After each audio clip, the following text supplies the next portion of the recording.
Okay. Senate Committee on Health, Education, Labor, and Pensions will come to order. We will now return to consideration of the following bills: S.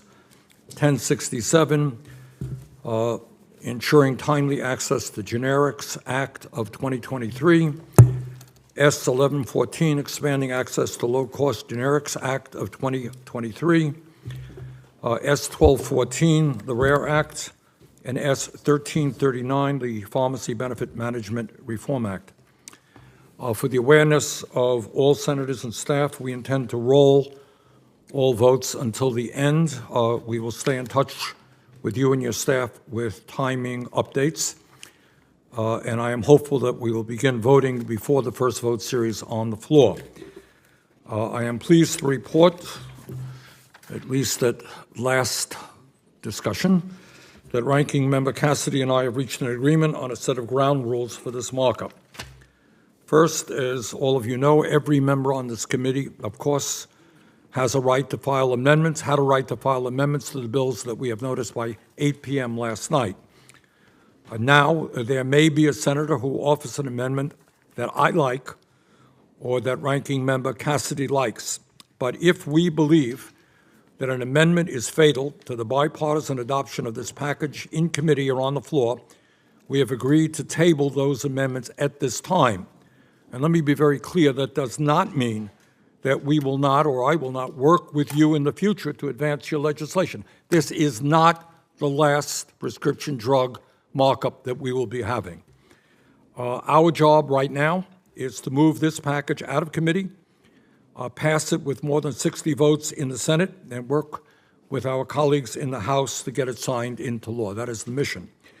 During this markup, Ranking Member Cassidy and I have agreed that we will not support an amendment that, one, does not have a CBO score, and two, has not received technical assistance. If an amendment does not rise to the level of fatal, and the sponsor of the amendment asks for a vote, Ranking Member Cassidy and I will vote based on how we feel about that particular amendment. And let me take this moment, I don't know if everybody here knows it, but both the Republican staff and the Democratic staff have been working, hour after hour after hour on this thing. And I just want to commend all of the staff on both parties for their very hard work. Let me also thank every senator here today who has introduced legislation that we'll be marking up or as an amendment that they intend to offer to make this package even better. I would like to ask my colleagues to limit your remarks to 2 minutes. And when recognized, please specify the bill and the amendment number that you are offering and speaking on. Since procedurally we are in a continuation of the markup from May 2nd, the unanimous consent agreements adopted last week still stand. Namely, the quorum rule is waived for purposes of speaking on the amendments and bills only, and the manager's amendments to S. 1067, S. 1114, and S. 1339 have been adopted and are considered base text for purposes of amendments. Senator Cassidy, floor is yours. Would you like to make an opening statement before we proceed? Please. I first also want to begin by thanking staff, both for my staff, Senator Sanders' staffs, but all of your staffs as well. Y'all, we've worked really hard. They've worked even harder. And I just want to thank them because I think we're going to come up with a product that, that although last week revealed how sausage is made, and it was pretty messy, on the other hand, the final sausage is going to taste pretty good, to pursue the metaphor. We've worked on a bipartisan solution to lower cost. I can say that lowering the cost to families of drugs, prescription drugs, has been a bipartisan concern. And this is our mission. We're here to lower healthcare costs, to improve access to the best possible care for fellow Americans. And the legislation we're considering today to reform the rules that govern PBMs and generic drugs does that. Now, PBMs have been criticized for their role in contributing to higher costs of prescription drugs, and they are a major player. Middlemen between multiple parties, employees, patients, pharmacies, manufacturers, and others. And the current concern has been if they've used this position as middlemen to pick drugs that serve their bottom line and the patient and the sponsor pay. But I can say, I have no doubt that the people who run those companies are well-meaning people. And in my years in the medical community, I've learned that there's far more bad incentives driving bad behavior than bad actors. And those incentives are things that we're attempting to address. The profit motive has played a major role in the creation of numerous life-saving drugs, but a market without transparency is dysfunctional. Patients should know what they're expected to pay, and employers have the ability to shop around for the best deal. Today's PBM legislation is at its core about improving transparency.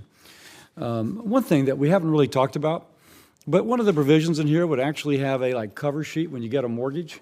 And you get a mortgage, it tells you what your principal is, what your interest rate, and how much you're going to eventually pay for interest.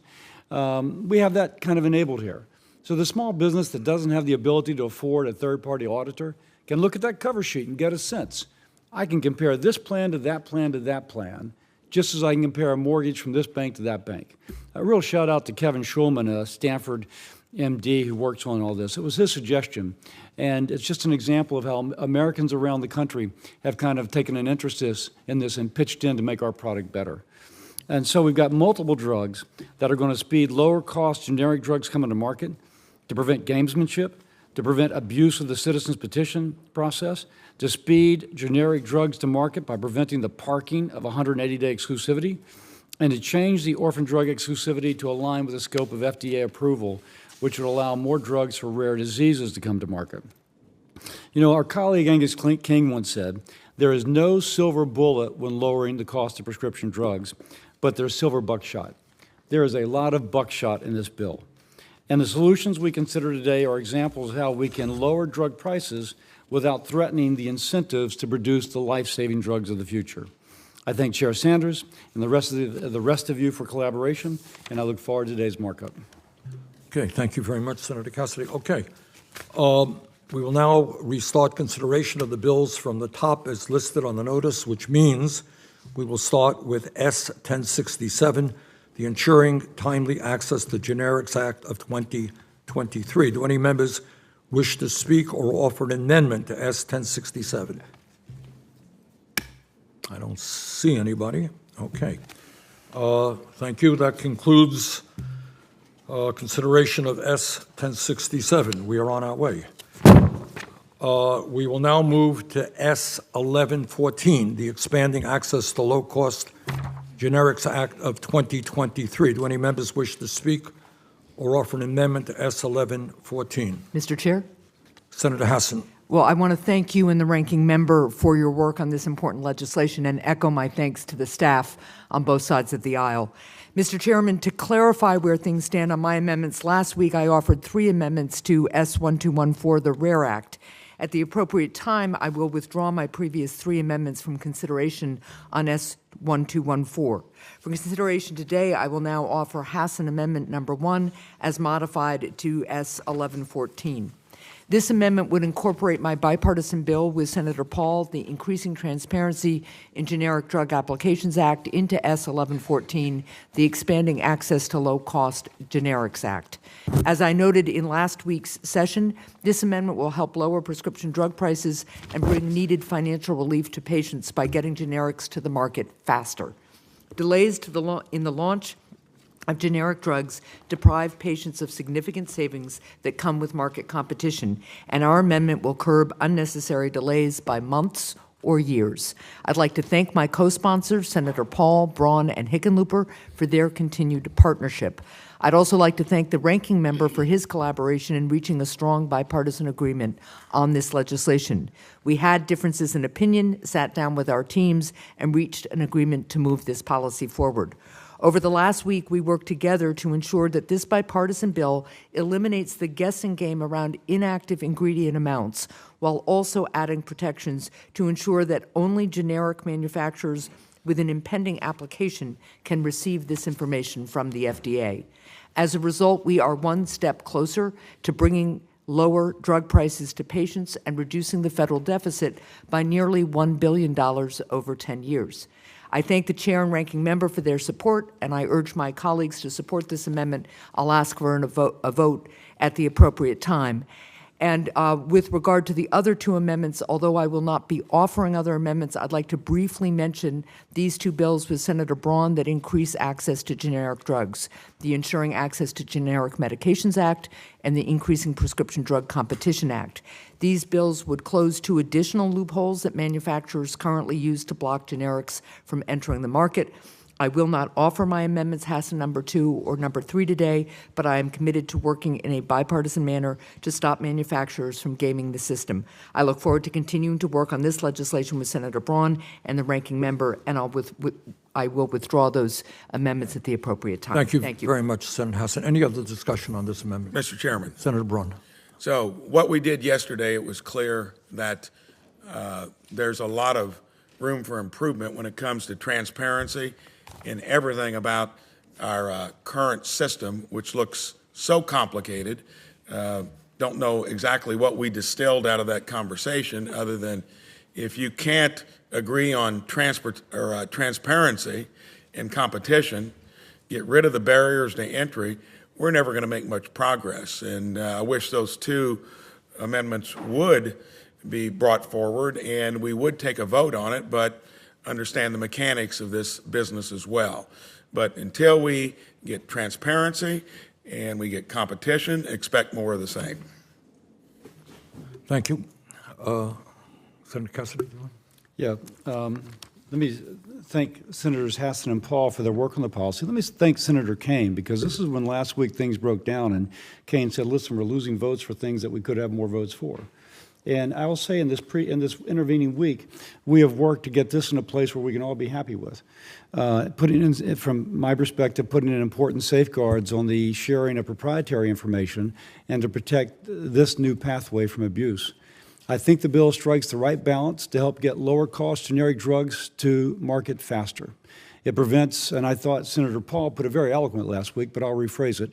This will prevent generic drug companies from having to play a game of battleship with FDA over the recipe of their products.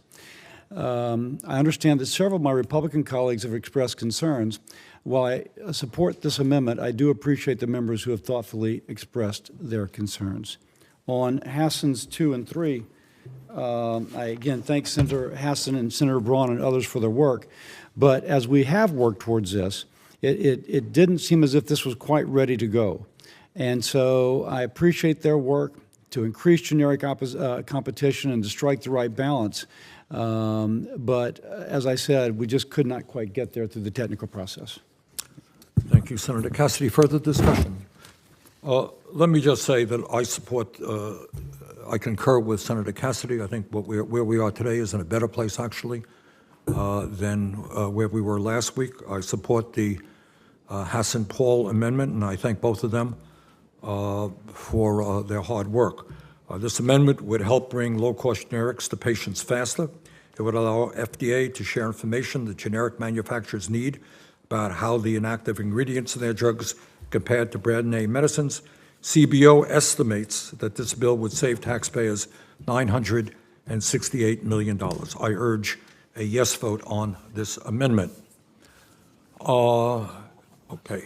That concludes consideration of S 1114. Oh, I'm sorry, Senator Smith, did you want to say a word? Thank you, Chair Sanders and Ranking Member Cassidy. I'd just like to take a moment to talk about the underlying bill expanding access to low-cost generics act, which is my bipartisan bill with Senator Braun. I'm really grateful for your partnership on this. Our bill would address the problem of parking. This is a practice where a brand name manufacturer agrees not to sue the first company that submits an application to create a generic version of that drug, the so-called first filer, as long as that generic company agrees to delay bringing that drug to market. So this is anti-competitive. This parking behavior creates a bottleneck in the number of generic products available on the market, and it drives up costs. So our bill would allow subsequent filers of that generic application the ability to receive 180-day market exclusivity after a specified time frame. It essentially undermines this agreement between the brand name drug and the first filer to block other generic drugs out of the market. I've worked with Senator Braun on this legislation. It would change the incentive structure so that companies are rushing to bring drugs to market rather than parking their market exclusivities. This policy proposal has strong bipartisan support. It has been included in both President Biden and former President Trump's formal budget requests for the FDA. And CBO estimates that this policy will generate $1.3 billion in savings over 10 years, demonstrating that this bill would lower out-of-pocket costs for consumers. And I urge my colleagues to support this bill. Thank you very much. Any other discussion? I'll comment unless Senator Braun wants to go first. I'm sorry? Senator, Okay. I thank Senator Smith and Braun for their work. I think it will help speed more low-cost generic drugs to market. It's a delicate balance that will help more generic products come to market in a timely way, but it also protects the 180-day exclusivity as an important incentive and as a driver of generic competition. Mr. Chairman. Senator Braun. Thank you, Ranking Member, and a pleasure to work on something like this. And glad to see that it's caught stride, and we just need more of this as much as we can through further markups and to keep going down this trail. So enjoyed doing it with you. Good. Further discussion? I don't see any. That concludes consideration of S1114. Now we're moving on to S1214, the RARE Act. Are there any members who wish to speak or offer an amendment to S1214?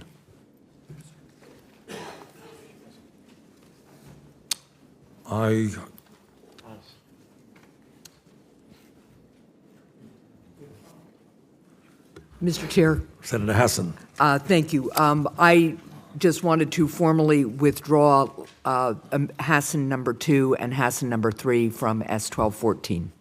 Okay. Further discussion? All right. Senator Cassidy, you good? All right, that concludes consideration of S1214. We're now moving on to S1339, the Pharmacy Benefit Managers Reform Act. Are there any members who wish to speak or offer an amendment to S1339? Senator Paul? This is Paul Amendment 1. Mr. Chairman, PBM rebates are a complex subject. We're told that PBMs are middlemen who drive up drug prices, but insurance companies hire PBMs to do the opposite, to negotiate with drug companies to lower prices. The drug company wants to sell high, the insurance company wants to buy low. PBMs use their bargaining power to drive prices down, not up. The real problem with drug prices is that consumers are removed from what their drugs cost, so they aren't price conscious. There's no market signal for what consumers would willingly pay, so the only downward pressure on what drug makers will charge comes from PBMs.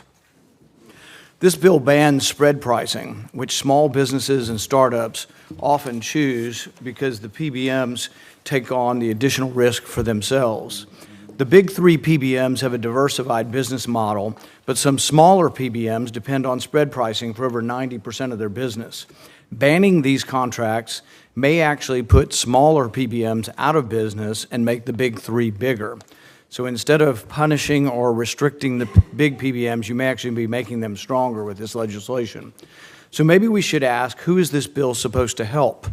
Big Pharma loves this bill. Big Pharma would love to weaken PBMs. They are their adversary in the marketplace because PBMs counteract the size and bargaining power of Big Pharma. In a recent op-ed in the Washington Times, it was pointed out that this bill also helps the biggest three drug wholesalers. 3 of the 15 wealthiest companies in America who control 90% of the prescription drug supply will benefit by taking the PBMs out of the equation. Drug companies want to maximize their sales, and they offer rebates, so PBMs will put their drugs on the plan's formulary, where it will reach the most patients. But why use rebates at all?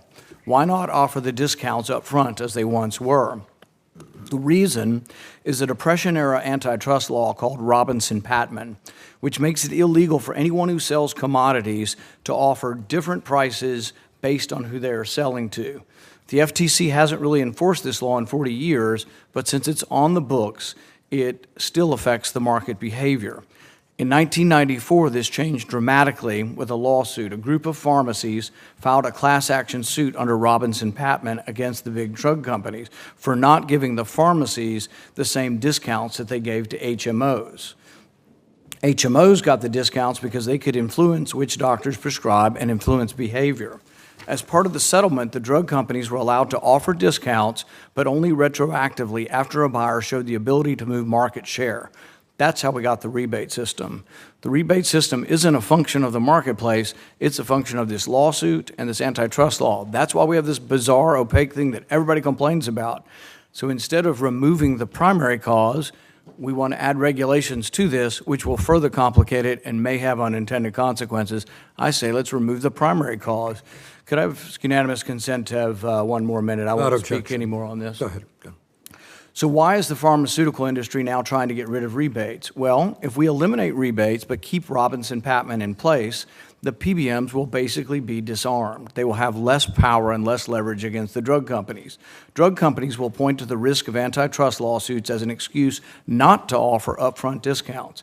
And since the bill in front of us will make rebates to the PBMs less able to do this, there won't be any market check on drug prices. When that happens, just imagine the outcry we'll have for more government price controls in the ensuing years. The alternative is to let PBMs do their job.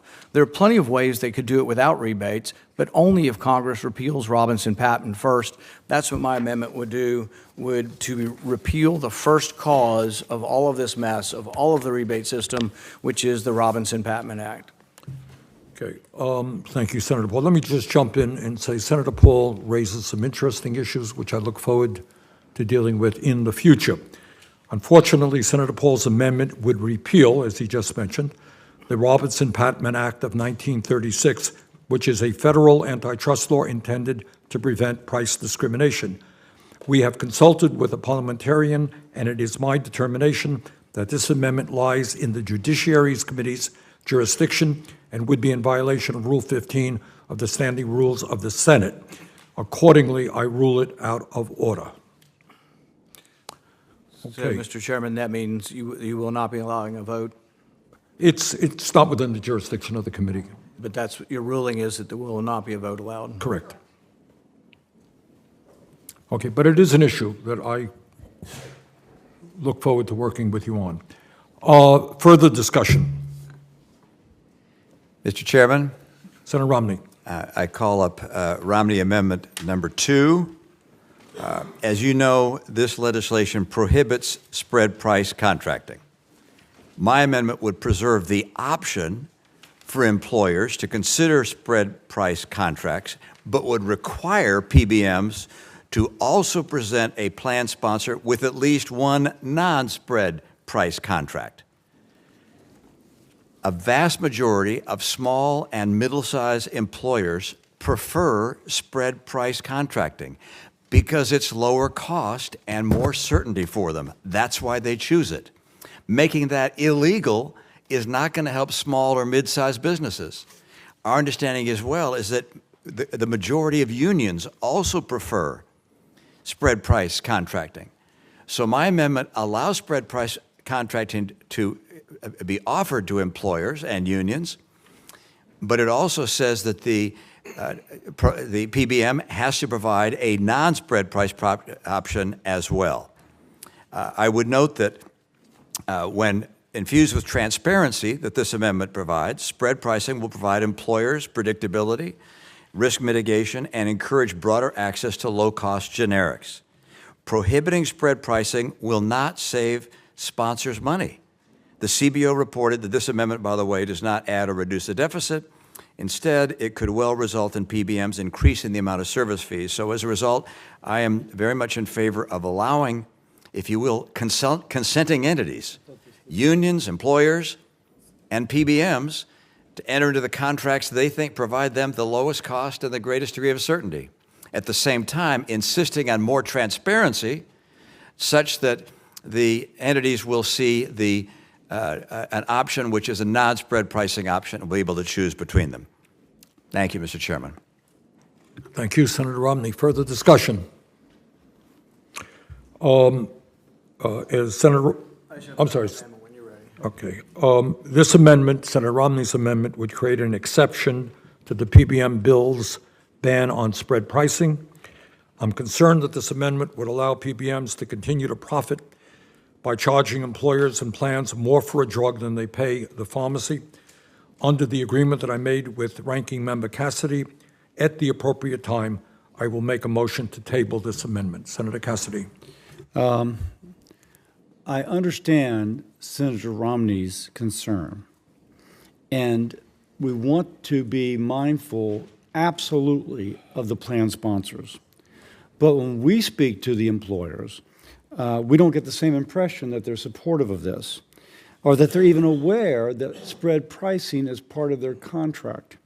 I have 2 letters to submit for the record, one signed by 40 business groups and the other by the National Federation of Independent Businesses, in which both advocate eliminating spread pricing.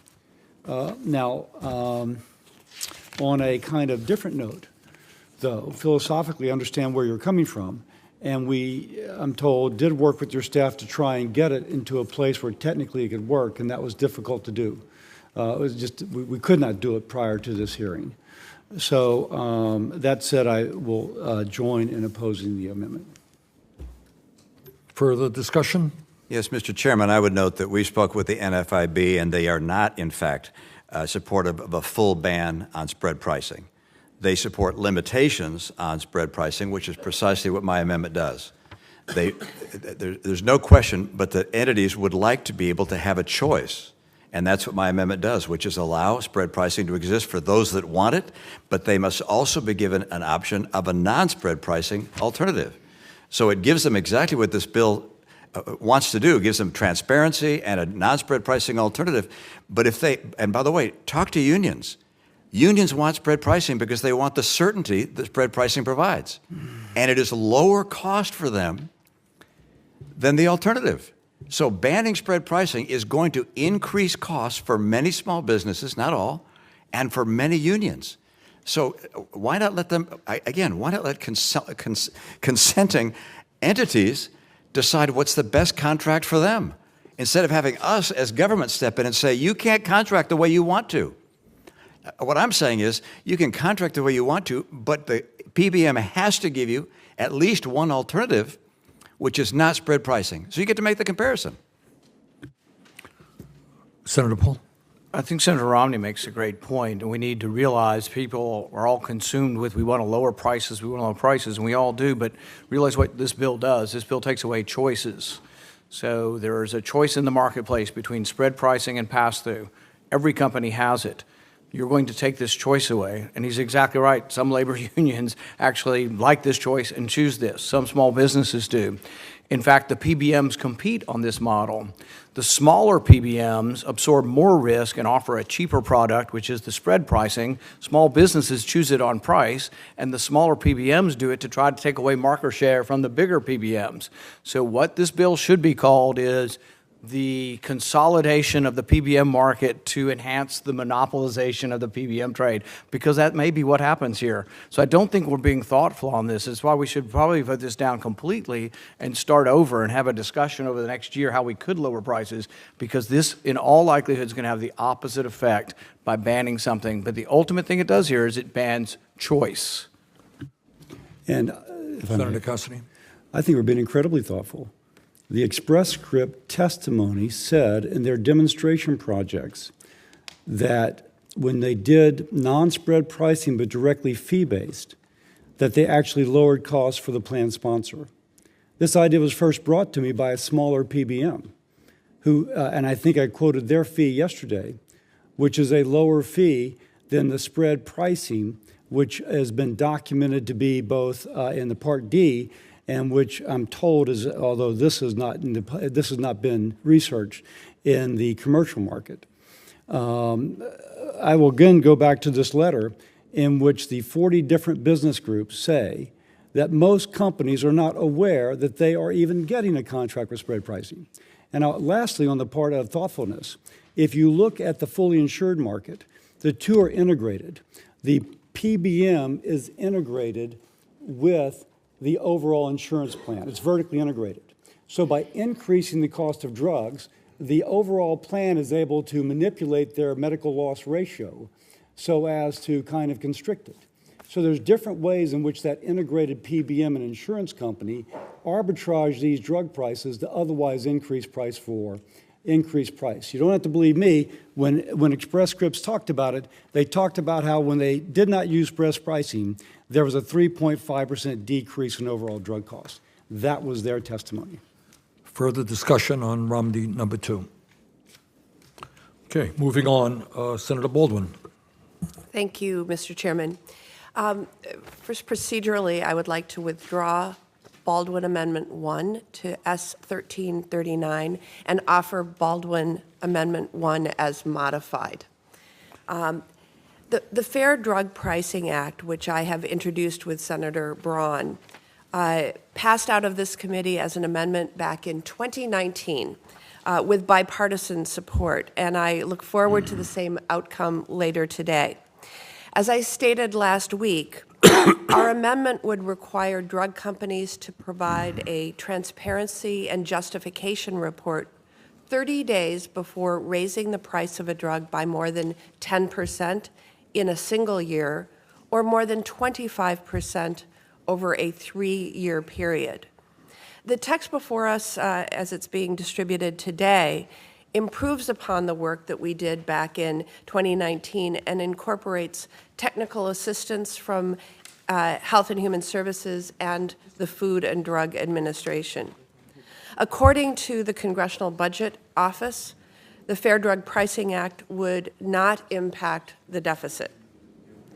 Over a dozen states have passed some form of legislation requiring drug companies to report more information in their pricing practices. And I recognize that this has created a patchwork of state laws, and I'm committed to working on this issue with Ranking Member Cassidy as this bill moves to the floor. American taxpayers are footing the bill for the rising costs of drugs, and it is only fair to call on drug companies to share more information about why they are increasing prices for the drugs that our constituents depend upon. I urge my colleagues to support this amendment, and I want to extend my thanks to Ranking Member Cassidy for his continued work and partnership on this. Further discussion on the Baldwin and Braun amendment? Mr. Chairman, Senator Braun. so this ought to be the lowest hanging fruit that we should get through on a day like this.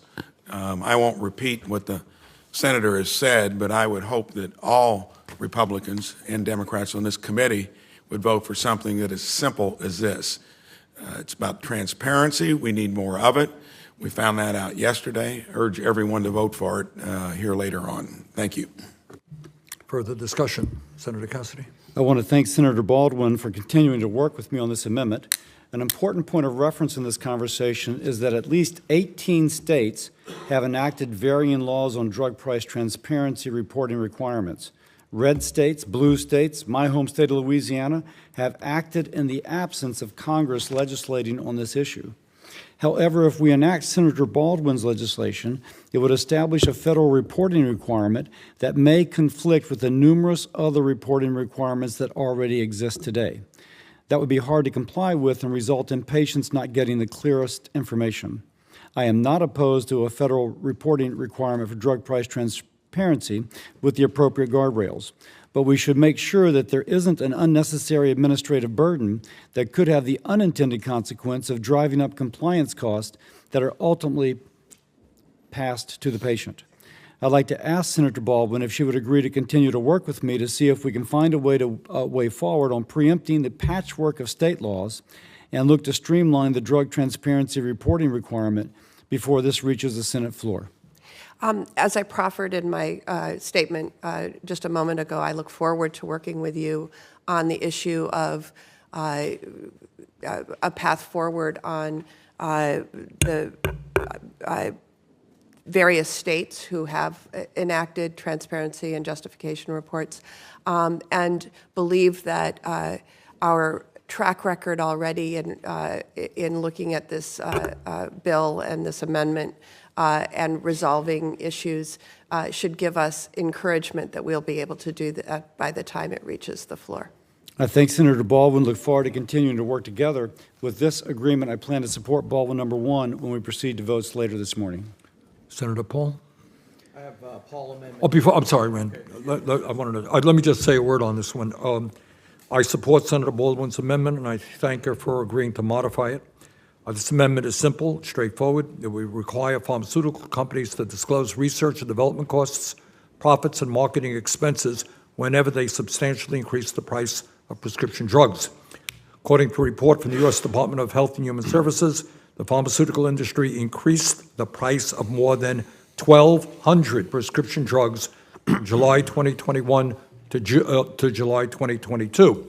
The Baldwin-Braun amendment tells the big drug companies, who combined made over $100 billion in 2021, that if they're going to substantially raise the price of prescription drugs, they have got to disclose to the American people the justification for those price hikes. I urge a yes vote on this amendment. Any further discussion on it? Senator Paul. I offer Paul Amendment 2. Like the chairman, I believe in the power of collective bargaining. While I'm against firing workers who don't want to pay union dues, I do think there's a place for collective bargaining in a free market. People ought to be allowed to freely associate and leverage their economies of scale as long as it's voluntary and no one's coerced. Under the National Labor Relations Act, labor unions and union members are excluded from the federal antitrust laws as long as they are instituted for the purposes of mutual help. I actually think the NLRB got it right here. There is value in voluntary mutual help, and the law should recognize that. And I think we should extend the same principle to groups that have to negotiate with PBMs. One complaint I often hear about PBMs is that they're just too big and powerful, so the small pharmacies don't have a chance to get their fair contract terms from them. The argument makes a lot of sense. Now, there are already groups that collectively bargain for community pharmacies. They're called Pharmacy Service Administrative Organizations, and most of the small pharmacies use them. The problem is there's too many of them, they're too dispersed across the country to have real leverage.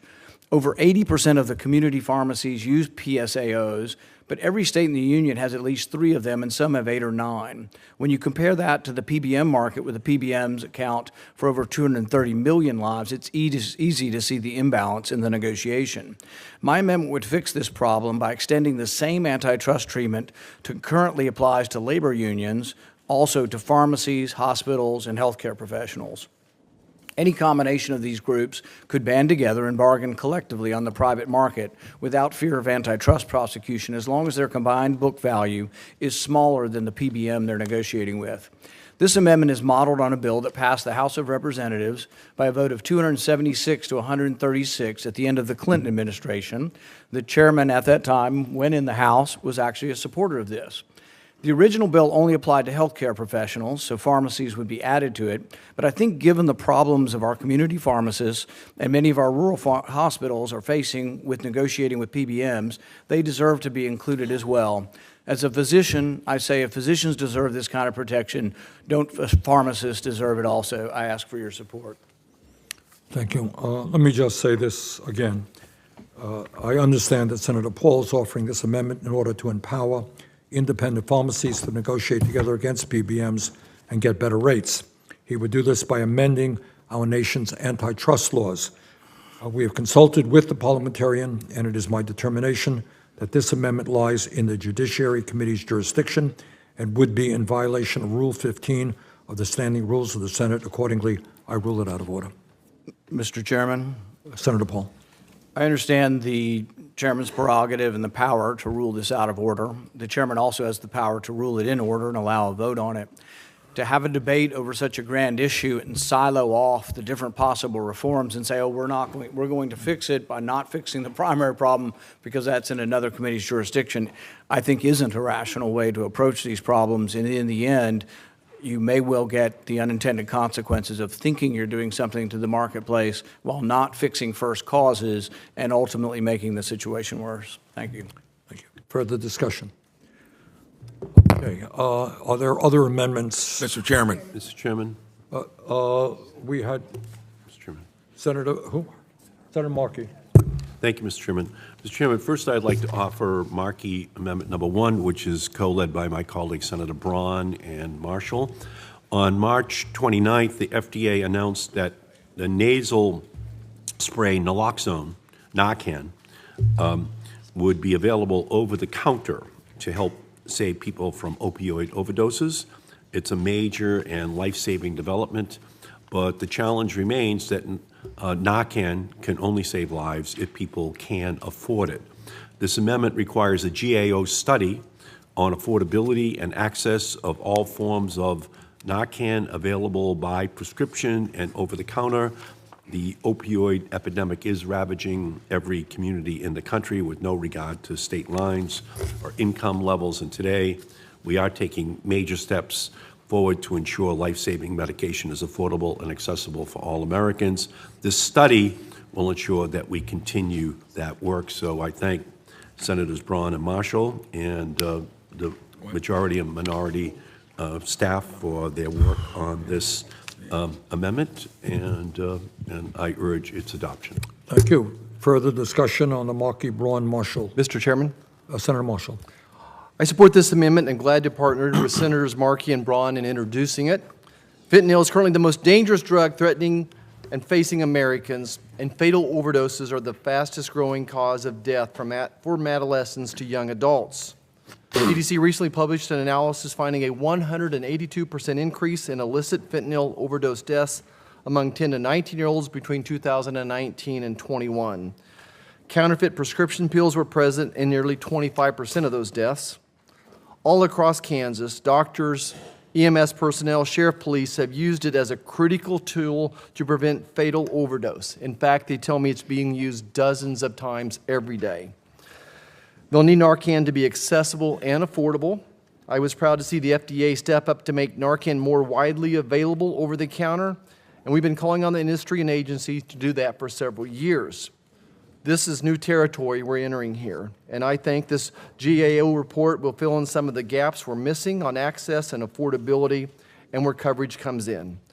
I also hope this gets us thinking about other policies this committee must urgently address. Senator Markey and I have been talking about the reauthorization of vital programs established under the Support for Patients and Communities Act, some of which are set to expire this Congress. Again, I urge all my colleagues to support this and to also work with us reauthorizing some of these essential programs. Thank you, and I yield back. Thank you. Further discussion? Okay. Moving on, Senator Murkowski. Mr. Chairman, I call up Murkowski Amendment Number 1 as modified. This is an amendment that will establish an exemption process for patients or physicians in requesting an exception to step therapy protocol. Step therapy is one terminology for it. Others know it as fail-first protocols. This requires patients to try and fail on a lower-cost drug before they're allowed to access the drug that was actually prescribed by their physician. This has potential, as you would imagine, to harm patients. You have delayed access to the most effective treatments, sometimes with severe side effects, irreversible disease progression, certainly creates additional frustration for patients as they're seeking treatment. I think all of us have heard different stories from our constituents regarding step therapy and how they have just been frustrated and stymied by this process and in many cases, again, actually harmed. I have a situation that has prompted me to be engaged in this. This involved a young Alaskan child. He was required to fail on 2 drugs before his plan agreed to cover a newly approved drug that was very specific to his disease type. The newer drug they knew was going to deliver better results than the comparison studies, but they made him go through this protocol. He was finally granted the coverage for the innovative drug after about 6 months. But by that time, he'd already become so sick, he lost his colon. This boy was 11 years old, and he was forced to go through this process, a process that his doctor knew what he was taking was not going to be what he needed. So I think we can do better here, and the Safe Step Act actually helps us get there by providing a clear path for patients and physicians to request an exception. So it is something where we outline 5 exceptions to the first step protocols, and there have been some that have suggested that this will somehow increase costs. 36 states have already passed laws regarding step therapy reform. Experience with those laws have shown that step therapy reform has not affected costs in a negative way. So I would hope that each of my colleagues would support this amendment. Thank you, Senator Murkowski. Further discussion? Mr. Chairman? Senator Marshall. Go ahead.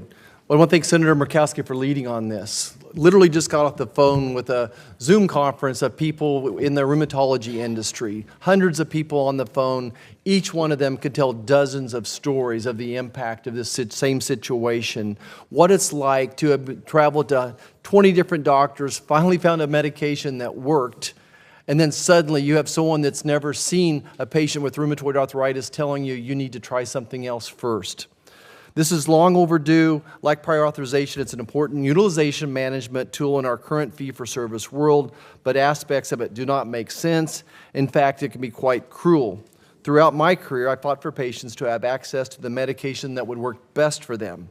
Unfortunately, health plans often require patients to fail first on older medications before they try what their physician originally determined to be clinically best for them. Folks, it's the new world. Precision medicine is what's going to change the landscape and help us save Medicare. The process is painful and can cause irreversible damages to patients when they try these older medicines, especially if they already have severe condition. What's worse is when patients who are stable on their medications are forced to go through this fail-first policy. To be clear, our amendment is not taking away step therapy. Our amendment removes very damaging policies so patients can get on and stay on the treatment that works best for them.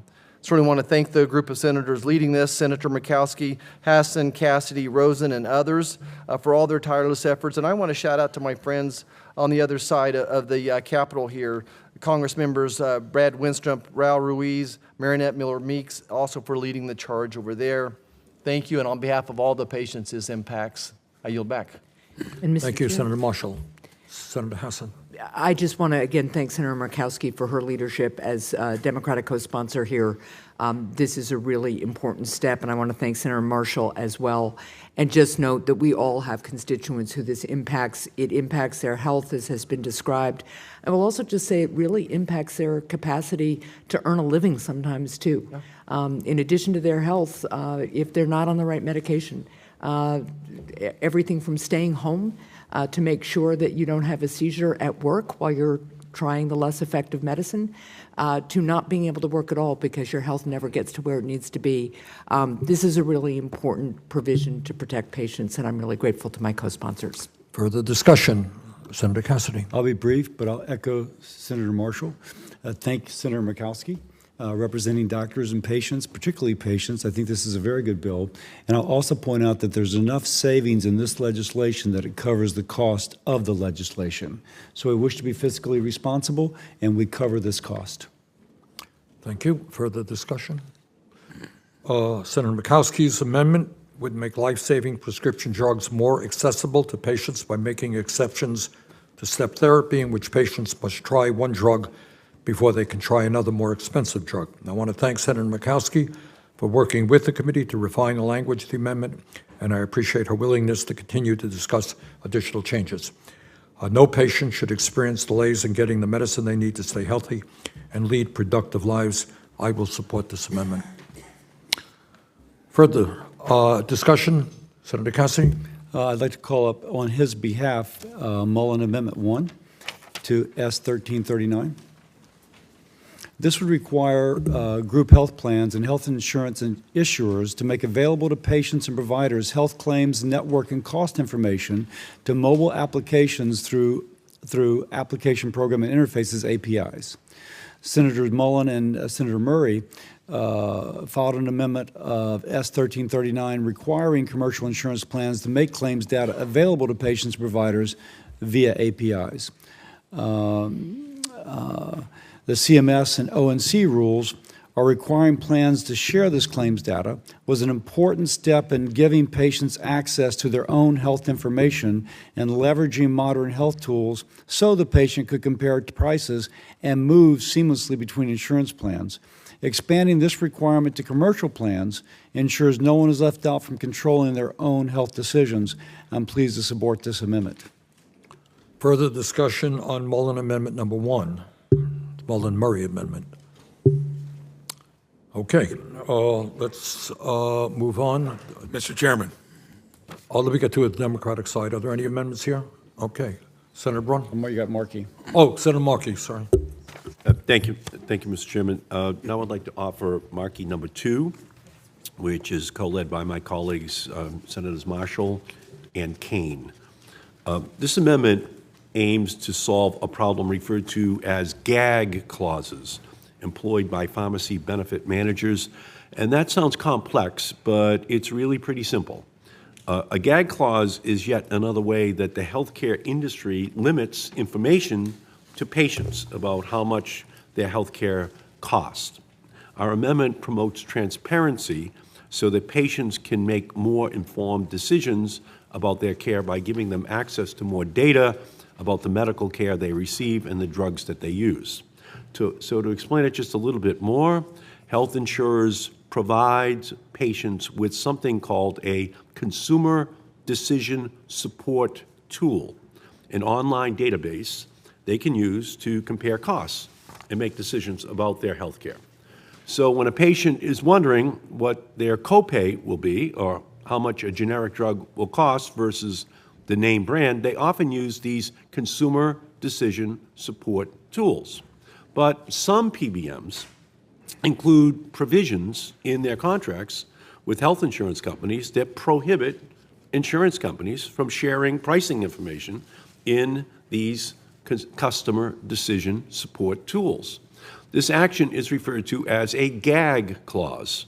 But when a doctor prescribes a medicine to a patient and the patient is looking at whether to get a generic or at what pharmacy they go to, their consumer support tool, the drug or the cost or pharmacy information could be missing if it's covered under one of these gag clauses. These gag clauses are just another term for censorship.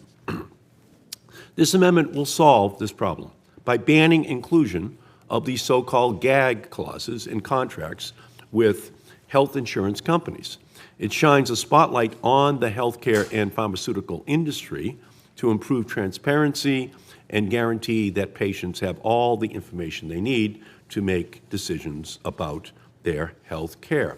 And just following up on what Senator Cassidy said earlier, yeah, there's no simple one-shot answer, but it's buckshot. And one of the most important things we can do is just give the consumer the ability to see all aspects of this so that they can make decisions for themselves. So I thank Senators Marshall and Kane for their efforts on this amendment, and I urge an aye vote from the committee. Further discussion? Mr. Chairman. I'm sorry, who's that? Yes, Senator Marshall. Thank you, Mr. Chairman. Well, I think Senator Markey's brilliant. Those are great remarks. I appreciate your leadership. Senator Kane has been involved with this as well.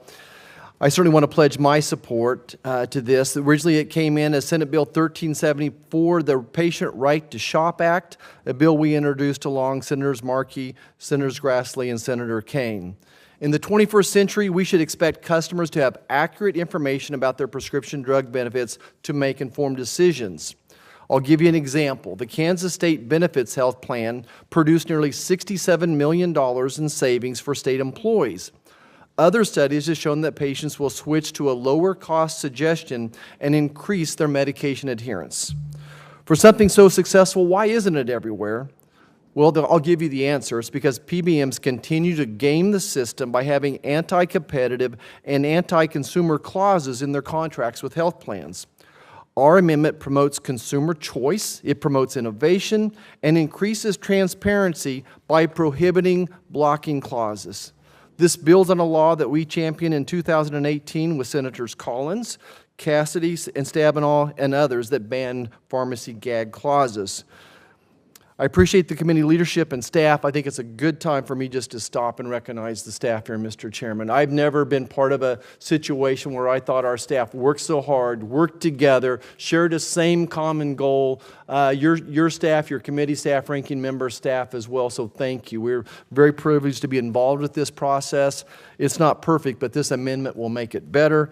And again, I just want to pledge my support. Thank you. Thank you. Further discussion on Markey Marshall Kane number 2. Okay, it turns out Mr. Chairman? Let me just say this, that votes were just called on the floor. We will continue moving through debate on amendments while members vote on the floor if needed. We'll take a short recess to get all members back to the room to take our votes, but there is a vote on the floor. All right, is that the end of the discussion on Markey? So we're going to recess now to go vote? Or No, we're not. We're going to continue discussion. People can go off and come back. Any more on Markey 2? All right, Senator Braun, did you have an amendment? Mr. Chairman, I call up my amendment number 4. This is about categorizing PBMs to where they'd have a fiduciary responsibility.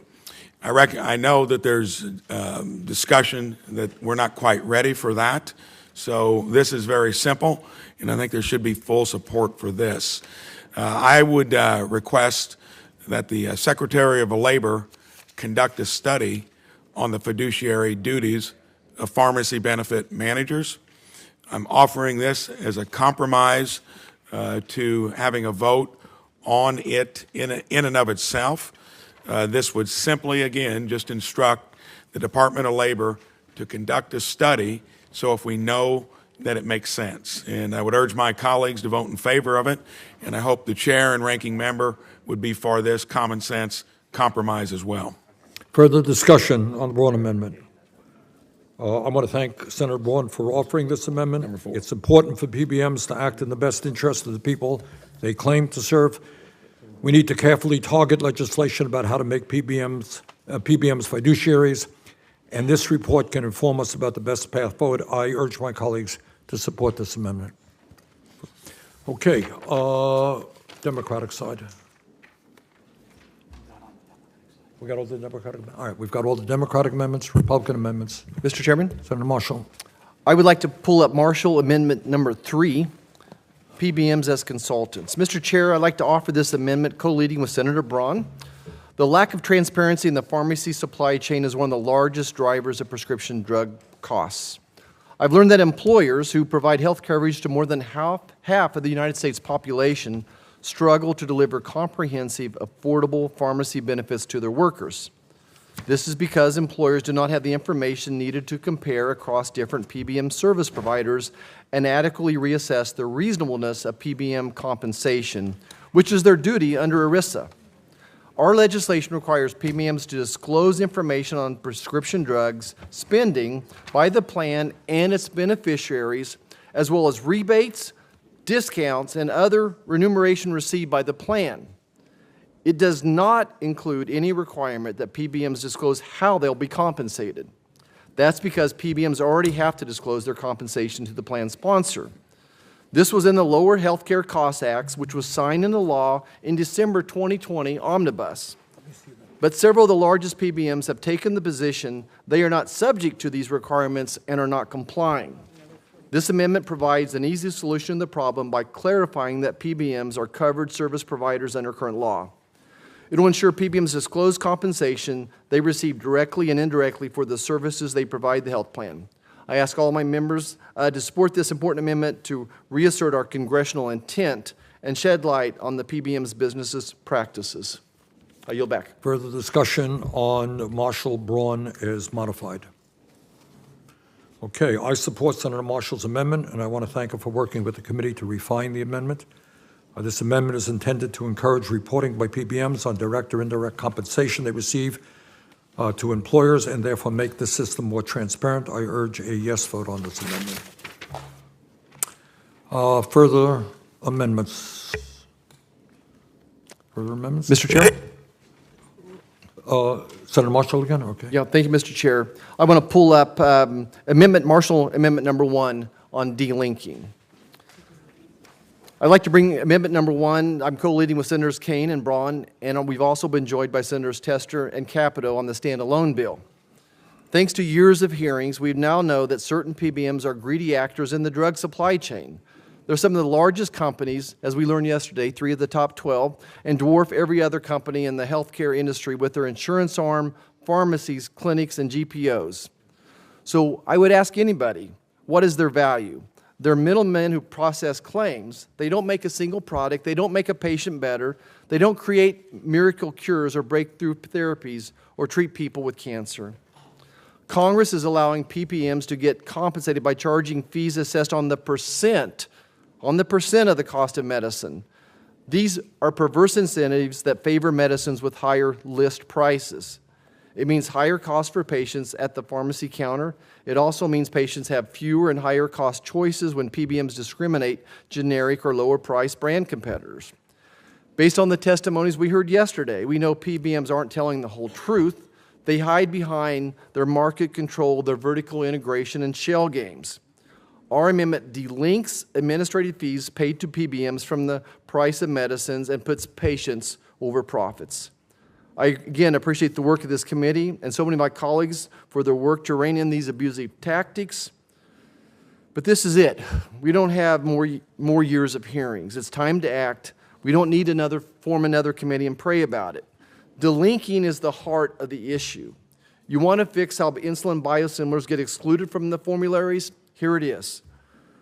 We drafted this amendment to not score. We're not saying PBMs can't get paid. They just can't get paid based off the value of someone else's innovation risk and decades-long work. I urge my colleagues to vote yes. Thank you, and I yield back. Further discussion on Marshall Kane Braun Amendment number 1. Mr. Chair, Senator Kane. I strongly support this amendment. I'm glad to work with my colleague from Kansas on it. I understand it's the pleasure of the chair and ranking to table the amendment for the circumstances that you described at the beginning of the hearing. I don't view the tabling motion as hostile because I've had conversations with both of you and know that you like the idea and want to continue to work on it with us. I'm going to vote to support the amendment because I'm a co-sponsor of it, but I also hope that we might be able to continue to work and get it in a position where, should we have this bill on the floor, when we have this bill on the floor, this one can come up as an amendment. Okay, further discussion? Senator Cassidy. I think it's pretty clear that moving towards a fee-based PBM system is a priority of mine, and I do think that this Reform Act is a first step. We guarantee the PBM can make a bona fide service fee, and we ensure that rebates and other fees move all the way to the plan sponsor. I appreciate Senator Marshall's work on this bill, especially as drug manufacturers have highlighted some of the perverse incentives driving their list price higher. Just yesterday, we heard from Sanofi that 84% of their gross sales is returned to the system in rebates and fees. These fees assessed by PBMs, by wholesalers, distributors, and all other actors in the systems are sometimes tagged to the list price, which creates an incentive to drive the list price higher. It is a percent of the list price, therefore drives the list price higher. That said, this does not yet have a score. And under our agreement, I cannot support the amendment today, but I look forward to working with Senators Marshall, Kane, Braun, and the chair on this idea beyond this committee markup. Let me just say, I think this amendment is not only well-intended, I think it raises some really important issues that we've got to pursue. But as Senator Cassidy just indicated, based on the agreement that we made, it does not have a CBO score, and we have agreed not to vote on those types of amendments. So thank you, Senator Marshall, for offering this, and let's work forward. Let's go forward together, but at the appropriate time. Mr. Chairman. I'll vote to be tabling it. Yeah. Just give me one more chance here, please. Respectfully, I'll share with you what the CBO told us. Given the complexity of the amendment, the team doesn't have the capacity to dig into it in more detail and accurately assess direction or magnitude of your prior to markup. That's what we were told. The CBO cannot score the bill on ARC-NIT's timetable. This was something that we feel like tabling this was negotiated behind closed doors and not with the members of this committee, respectfully. I don't think all of us here had the fair opportunity to advance our priorities, like CBO's answer to me. They're check boxes that have to be established that are beyond our control. Again, I think that this committee and the staff have done amazing things together, and I'm thankful for the bipartisan victories here. But this amendment and our standalone legislation, Senate Bill 1542, is among our very top priorities to accomplish this Congress. It's also a top priority for other committees. The Finance Committee, delinking is the first policy proposal in their legislative framework for their federal payer markets. I know I've been waiting for 6 years for this day, for this vote. Patients have been waiting longer. Community pharmacists even longer. We're losing community pharmacists every week in the state of Kansas. There are many, many senators here today that want to see our legislation advance, and I understand it's your privilege to table the amendment, but I would just like to hear from the ranking member and from the chairman your commitment that we've been heard and that we're going to give a fair opportunity for committee consideration and passage in the near future. Brother, I support your amendment. It's just a process that, I made a big stink about the process. I can't unstink, if you're with me. And so I've got to kind of remain faithful to that agreement. We use tomato juice back home when our dog was not. But go ahead. All right, look, you know, it's not easy to move a bill forward, and agreements had to be made, and staff and Senator Cassidy and I worked hard. You raised important issues, and look, as I've said to you personally, and I'll say to everybody, this ain't the last markup we're having on these issues, period. It ain't. We're going to have more markups. Senator Collins. Mr. Chairman, you keep making the point that this is not the last markup that we'll have on prescription drugs, but the fact is that Senator Marshall's amendment speaks directly to the issues that are before us in this bill, and his amendment is reinforced by the testimony that we heard yesterday. So it doesn't really fit in some subsequent bill. It is right on the money, literally. Okay. I believe, Senator Marshall, you have another amendment. And that would be, as I understand it, the last amendments in this bill. And we could take a break, we could vote, come back, and do final passage. Okay, Mr. Chairman? Yes, Senator Marshall. I'd like to bring up Marshall Amendment number 2, reinstating intent of patient assistance programs for children and families. This bipartisan amendment, the Help Copays Act, is a must-pass policy today. Again, brought up this morning in my conversation with the rheumatology group. We're in here in this committee trying to make real changes for patient cost, and we have an opportunity here today to stand up to the PBMs to bring relief to patients. As we all know, insurers and PBMs are one and the same. Vertical integration and their oligopolies have allowed them to increase patient costs to increase their own profits. One way they do this is through implementing copay accumulator programs. Insurers and PBMs learn which drugs have third-party patient assistance funding available to help patients pay for specialty medications that treat chronic and often rare conditions. And thank goodness for that innovation out there and these new miracle drugs that we do have to treat these folks.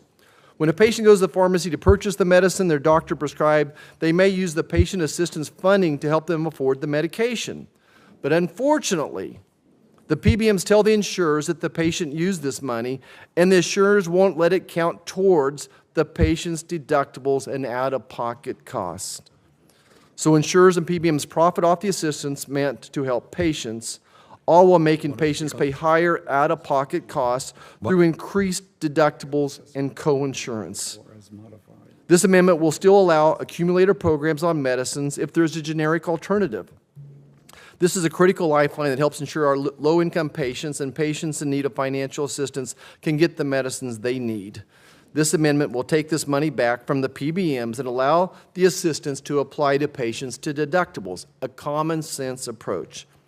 I hope my colleagues support this bipartisan amendment, and certainly again want to recognize the leadership of my co-sponsors, Senator Kane, Senator Murkowski, Senator Markey, and Senator Mullen. Thank you, Mr. Chairman, and I yield back. Discussion. Mr. Chairman? Yeah, Senator Markey. Mr. Chairman, I'm proud to co-sponsor the Help Copays Act and this amendment.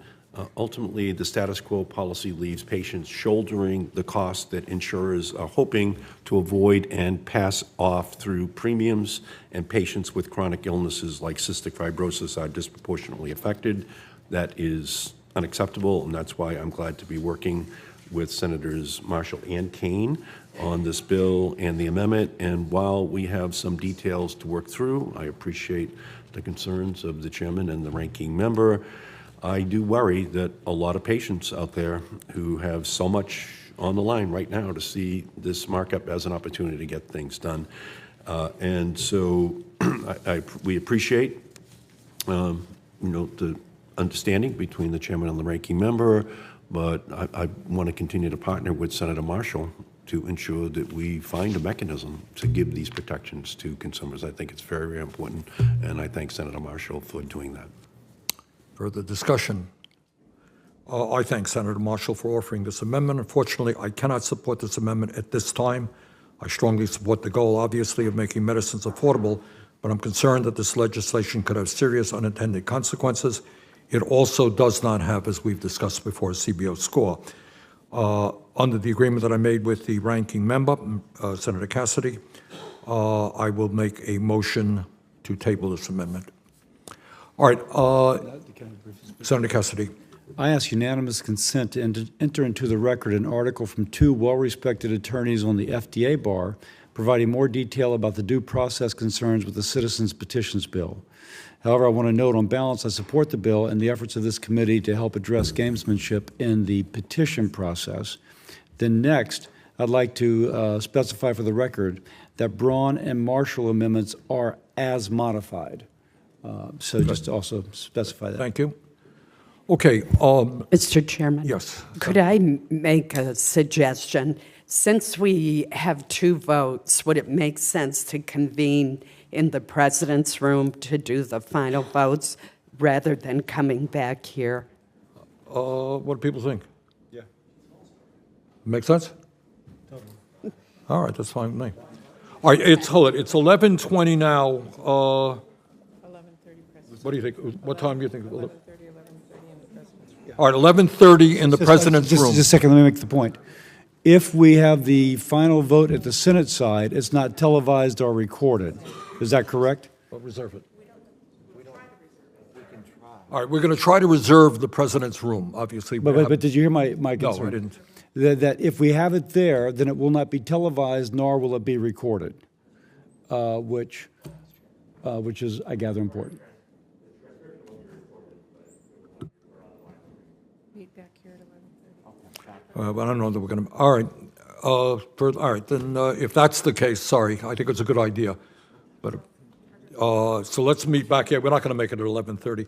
Let's make it 11:40. Okay. Mr. Chair, just how about if we come back right after the second vote?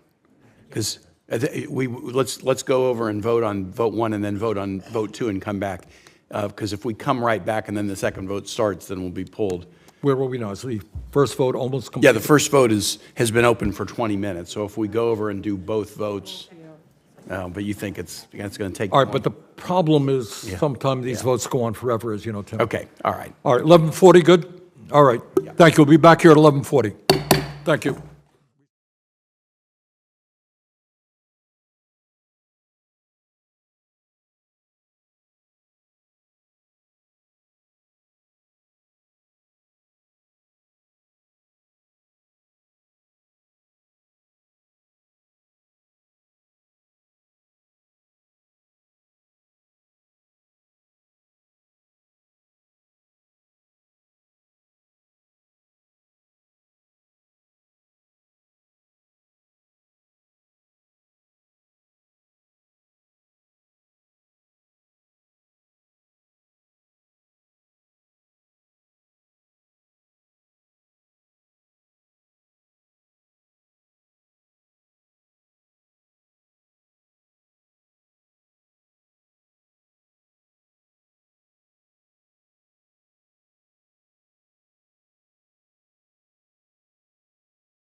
Okay. Committee will come to order. We will now move to votes, and I note the presence of a quorum. We will take votes in the order that we considered the bills and their amendments. We will complete votes for each bill and its amendments before moving to the next bill. We'll start with the vote on the final passage of S 1067, the Ensuring Timely Access to Generics Act of 2023. I now move to favorably adopt S 1067 as amended. Clerk will call the roll. Senator Murray? Aye. Senator Casey? Aye. Senator Baldwin? Aye. Senator Murphy? Aye by proxy. Senator Kane? Aye. Senator Hassan? Aye. Senator Smith? Aye. Senator Lujan? Senator Hickenlooper? Aye by proxy. Senator Markey? Aye by proxy. Senator Cassidy? Yes. Senator Paul? Yes, by proxy. Senator Collins? Aye. Senator Murkowski? Yes, by proxy. Senator Braun? Aye. Senator Marshall? Aye. Senator Romney? Aye. Senator Tuberville? Yes, by proxy. Senator Mullen? Yes, by proxy. Senator Budd? Yes, by proxy. Chairman Sanders? Yes. I have 21 ayes, 0 nays. The ayes have it. The bill is agreed to and will be favorably reported as amendment. I ask unanimous consent that in preparing S 1067 as amendment, the staff be authorized to make any required technical and conforming changes. Without objection, so ordered. We will now move to Hassan Amendment, final passage of S 1114. We'll now move to Hassan Amendment 1 as modified to S 1114, which concerns FDA review of generic applications with respect to inactive ingredients. I intend to vote aye at the time. Clerk will call the roll. Senator Murray? Aye. Senator Casey? Aye. Senator Baldwin? Aye. Senator Murphy? Aye by proxy. Senator Kane? Aye. Senator Hassan? Aye. Senator Smith? Aye. Senator Lujan? Senator Hickenlooper? Aye by proxy. Senator Markey? Aye by proxy. Senator Cassidy? Aye. Senator Paul? Aye, by proxy. Senator Collins? Aye. Senator Murkowski? Aye. Senator Braun? Aye. Senator Marshall? Aye. Senator Romney? Aye. Senator Tuberville? Yes, by proxy. Senator Mullen? No, by proxy. Senator Budd? Yes, by proxy. Chairman Sanders? Aye. I have 19 ayes, 2 nays. The ayes have it, and the amendment is agreed to. I now move to favorably adopt S 1114, the Expanding Access to Low-Cost Generics Act of 2023 as amendment. The clerk will call the roll. Senator Murray? Aye. Senator Casey? Aye. Senator Baldwin?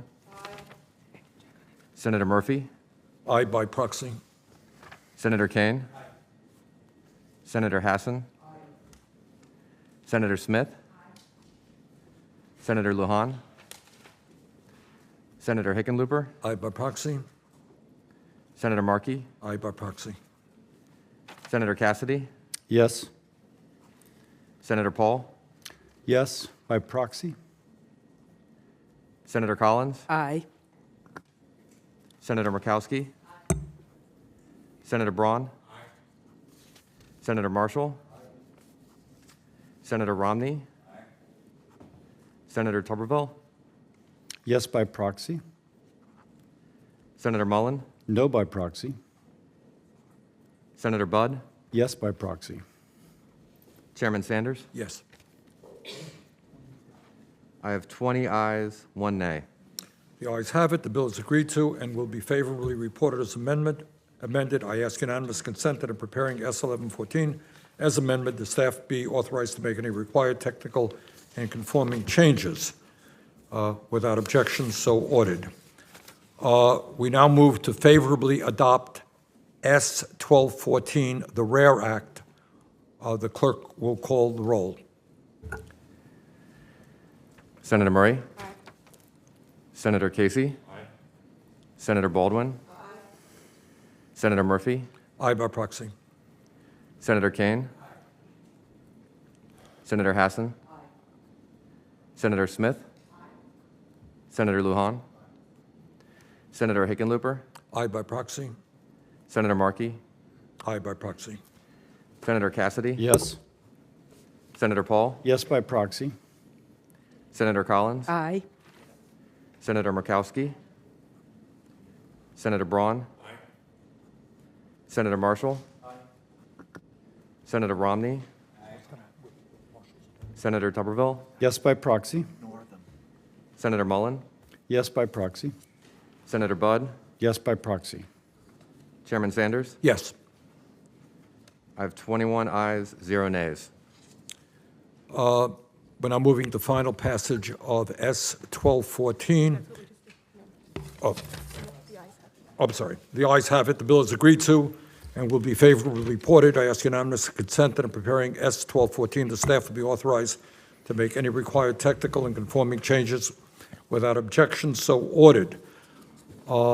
Next, we have the Romney Amendment 2 to S 1339, which allows for an exception to the prohibition on spread pricing.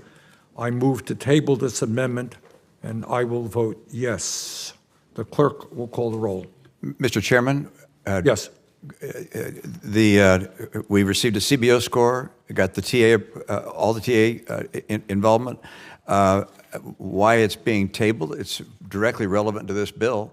It relates to spread pricing, and I'm sure as to why it would be tabled. I also note for the record that Express Scripts, looking at because it was raised in testimony opposing this amendment, Express Scripts and their testimony said the ban on spread pricing may ultimately result in higher health care premiums. Therefore, we strongly caution against banning this option. I don't mean to interrupt you, but the debate is over. We're voting on the bill right now.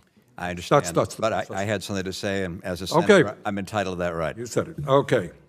The clerk will call the roll. Romney Amendment 2. It's a procedural. This is a procedural This is vote. a table vote. This is to table. Right. That's right. Motion to table. Romney. And no comment as to why it's being tabled? No. It's non-debatable. It's not debatable. Not debatable. As we discussed in the meeting, that's just the process. But what's the process? The motion to table is not debatable. Okay, call the roll. Senator Murray? Aye. Senator Casey? Aye. Senator Baldwin? Aye. Senator Murphy? Aye by proxy. Senator Kane? Senator Hassan? Aye. Senator Smith? Aye. Senator Lujan? Aye by proxy. Senator Hickenlooper? Senator Markey? Aye by proxy. Senator Cassidy? I would first note that the motion to table being non-debatable, I think is a House rule. Although we know my position on this, I strongly support Senator Romney and his ability to comment. I just say that. But I support the motion to table. Senator Paul? He is, what's that? Hang on. No, I'm supporting the motion to table, correct?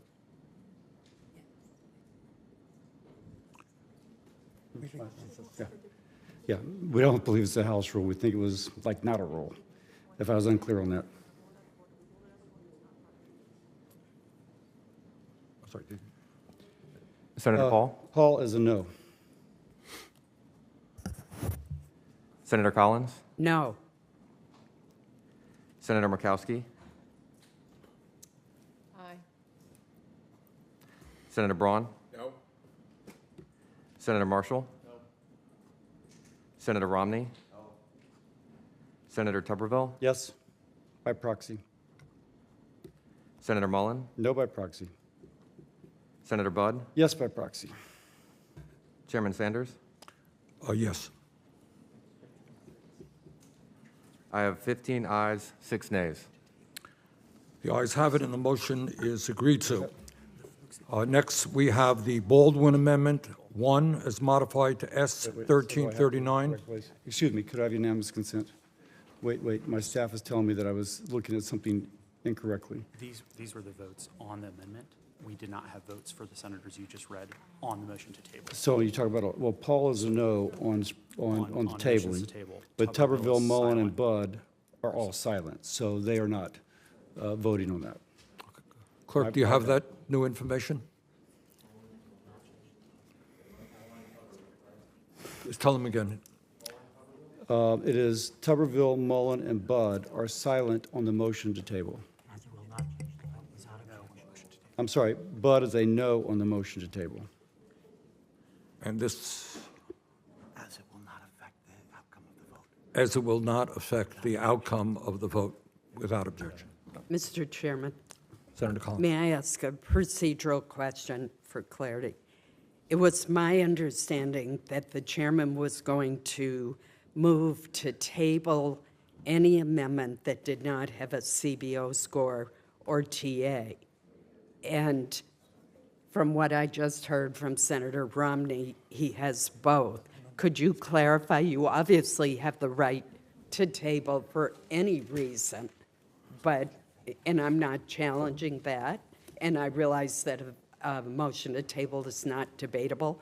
I'm just trying to square what you said. Sure. Well, as you know, Senator Collins, bringing consensus of getting the 60 votes that we're eventually going to need is not easy. And I think what Senator Cassidy and I have agreed to is that at this point that looks like a fatal amendment and will not allow us to do what we wanted to accomplish. That's the reason. Okay. Next we have the Baldwin Amendment 1 as modified to S 1339 to require reporting regarding certain drug price increases. I will be voting yes on that amendment. The clerk will call the roll. Senator Murray? Aye. Senator Casey? Senator Baldwin? Senator Murphy? Aye by proxy. Senator Kane? Senator Hassan? Senator Smith? Senator Lujan? Baldwin. Senator? Lujan is aye by proxy. Senator Hickenlooper? Senator Markey? Aye by proxy. Senator Cassidy? Baldwin Amendment 1. Cassidy is yes. Senator Paul? Paul is no by proxy. Senator Collins? Aye. Senator Murkowski? Aye. Senator Braun? Aye. Senator Marshall? No. Senator Romney? Senator Tuberville? No by proxy. Senator Mullen? No by proxy. Senator Budd? No by proxy. Chairman Sanders? Aye. I have 16 ayes, 5 nays. The ayes have it, and the amendment is agreed to. Next, we have the Markey Amendment, number 1 to S 1339, to require a study on access to medication for opioid overdose reversal. I intend to vote yes. Can we voice it? All right. Okay, let's do a voice vote. All those in favor say aye. Aye. All those opposed? Ayes have it. Next, we have the Murkowski Amendment 1 as modified to S 1339 on an exceptions process for medication step therapy protocol. I intend to vote yes. Clerk will call the roll.